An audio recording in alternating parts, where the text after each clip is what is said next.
If those hurdles are cleared, the proposal would be ratified by the World Rugby Council on May 22. French rugby boss Bernard Laporte offered cautious endorsement, while South Africa, New Zealand and Australia did the same. The proposal put forward by World Rugby for the Nations Championship has the potential to deliver a great product for fans and significant commercial benefit for Australia and the game globally, including opportunities for emerging nations. Chief Castle said, "We commend World Rugby on the work they have done in developing a strong proposal, and we remain committed to working towards an outcome that can tick each of those boxes. These are exciting but complex discussions which require us to strike a balance between doing what's best for fans, Australian rugby as well as the global game, and the players. We will now continue the conversation with our member unions and RUPA before reverting back to World Rugby on our position ahead of the next round of discussions." The proposal outlined and released by World Rugby overnight confirmed a semi-final round had been scrapped and promotion and relegation between the proposed three divisions would be delayed.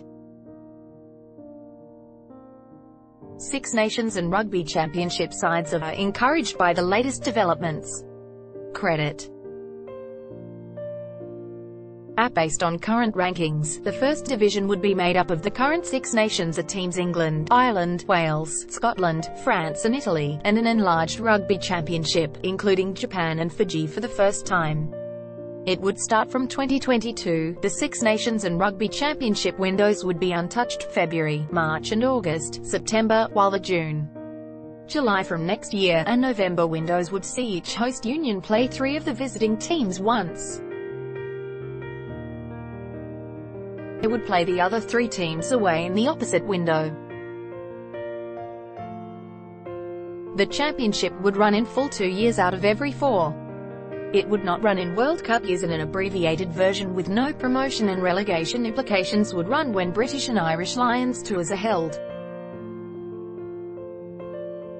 Loading Sanzar chairman Brenton P echoed World Rugby chairman Bill Beaumont's comments that the Dublin meeting was encouraging. The concept, while there are some practical issues around player welfare and scheduling, is exciting. Impey said, "It has the potential to secure the financial future of the game and develop a true pathway for emerging countries as well as increased funding for the development of the game around the world. We thanked World Rugby for their leadership in this work, and SANZAAR remains committed to working with World Rugby to further advance this concept over the coming weeks." SA Rugby Chief Executive Jury Roux said it was a good idea to bring together the current patchwork of events and tournaments in international rugby. Creating a meaningful season-long competition out of the current patchwork of events and tournaments has an obvious appeal, as well as proving a clear development pathway for emerging nations, which speaks directly to one of the fundamental goals of World Rugby, Roux said, "But there are a number of due diligences to be performed and questions to be answered before anything can come to fruition."